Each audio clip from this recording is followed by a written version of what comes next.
inventory management is where most businesses lose money through stock error, delays, and bad tracking. So in this video, I'll walk you through Odoo Inventory step by step, showing you how to set up, manage products, track stock, and avoid beginner mistake. This is a complete beginner walkthrough for 2026, so if you're more than beginner, it may not be useful to you.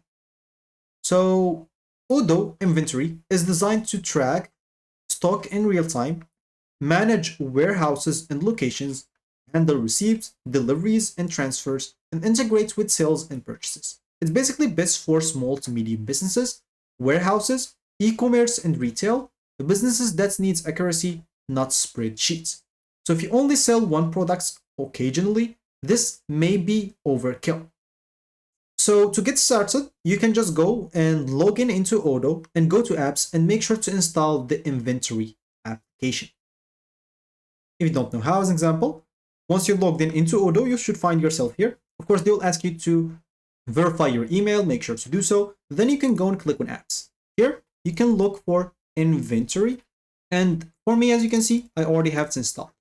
For you, you'll find an install button like the one right here on or any other app. So you'll have to click on install and it should be installed. Then you can go back and you'll find, as you can see, the inventory installed. Once you do so, you can go and click on it and you'll find yourself in such a way. So from here, you'll be able to see sections like operations, products, reporting, configuration, and of course the overview that we have basically as a dashboard where you can add stuff for quick to see basically quickly multiple stuff. So this dashboard will be where basically you can call it as a control center. So now let's start this example by adding some products. So go to the products right here and click on products. So for me, I have no products found. Let's just go and create one. So as you can see on the left panel here at the top left, you find new. You can go and click on that. Here, you can give a name for the products. For me, or for this video, I'll just enter some irrelevant informations for you. Make sure to keep everything clear and everything accurate. So for me, I'm just going to add test right here. You can add a picture for or logo as an example for that. So let me just go and add as example. This is the logo of my products. And here you have general information. So the product type is a goods, service, combo. You can track inventory. So how many quantity on hand you have. As an example, I'm just going to choose 20 here. Sales price, I'm just going to choose like 50. And the cost, I'm just going to choose an example 20 or 25, something like that. You can choose category if you have. If you don't have, you can go and create category afterwards. Here you have the reference and you have the barcode. If you have those two, make sure to add them as well. So for the prices here, as you can see, you'll be able to add many prices. Specifically, if you have some variations, you'll be able to add that. And here for the inventory as example, you can choose the responsible, the weights and volume, and the customer lead time. You can enter, as you can see, all those informations. Those are not some necessary stuff, but you can add them whenever you want. And here, as you can see, you have some internal notes. Maybe you have a notes for the specific products that's maybe just a testing product. You can go and add that right here. Of course, lastly, you can set this product as favorites.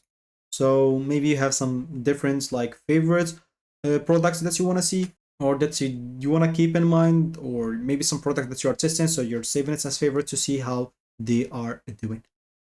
Of course, if you choose the wrong product type, stock tracking will break or breaks later basically. So basically, Odoo will not guess your stock. You must tell it. If you didn't set the stock as an example first, you can always go back to products, click on products, you'll find all the products that you have. You can click on it. And again, here on hand, you'll be able to set up the stock, how many stock that you have, updates quantity that you have. And this will create an inventory adjustment. And always double check quantities. Wrong starting numbers cause long-term issues. So Odoo will use locations, not just warehouses. And of course, you may say, oh, why does this matter? Like, why should I choose whether it's a warehouse store, stock, inputs, outputs? Because you can track where products actually are, specifically if you have multiple places. And you can manage multiple warehouses and you can trace products movements. So you can start as an example with just one warehouse, or so don't overcomplicate it, or you don't even have to enter that at the beginning. You can just keep it simple. So as you can see now, we just have this. Now, normally the inventory moves through operations like receiving products. You can go as an example.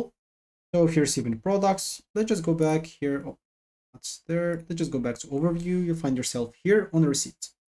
You can go to receipts as an example. So for me, I do not have any receipts yet. Basically here where you will be able to confirm incoming products and stock increases automatically. And you have also delivering products as example, like all this delivery orders. And here, basically you will be able to validate shipments, and stock will decreases automatically on each order. So on every receipts, the stock will increase, and on delivery, it will decrease. Never skip validation because drafts don't affect stock. So Odoo can automate restocking as well. You can set some minimum stock level, maximum stock level, and automatic purchases triggers. And this will prevent stock outs, over ordering. So make sure to start simple and automate later once the data is accurate. So of course, how can you learn Odoo correctly, specifically if you're a beginner? Because it will be overwhelming at first. You'll see a lot of stuff, you'll not understand how to do it. Basically, you can start with doing just some test stuff. You don't have to implement this actually in the real world with your stock. Just test things hypothetically. Go to receipts as example, try to create your own receipts as example, try to understand stuff, try how to do stuff. Now, as example, once you finish with that, try to go and try to make some orders, some stuff, and see how your stock is decreasing, increasing. Go to products, add products. Go to reporting, add the stock. Add, as example, see the movement history. Go to configuration, see, as example, the warehouses that you have. You can go add like a new warehouse, etc. You have a lot of things to experience and a lot of things to go through. I go and explain everything here. It will take me at least 30 minutes, and I want to keep this video just for beginners only. Of course, the best advice is just to try yourself. Learn while you are doing. And finally, I'll just tell you where most beginners fail. Basically, a lot of people fail because they choose the wrong product type, or they forget to validate operations, or they manually edit stock too often, or they overcomplicate warehouse setup. Inventory accuracy comes from discipline and not features. So this is just some of the important things that you'll have to keep an eye on and track of. And the learning curve of Odoo is basically easy, so you don't have to worry. Maybe using it in 2 days, 3 days, a week maximum, you will be, I'm not going to say an expert, but you will be good enough to manage it in real time. So I guess that should be it for me in this video. Thank you for watching and goodbye.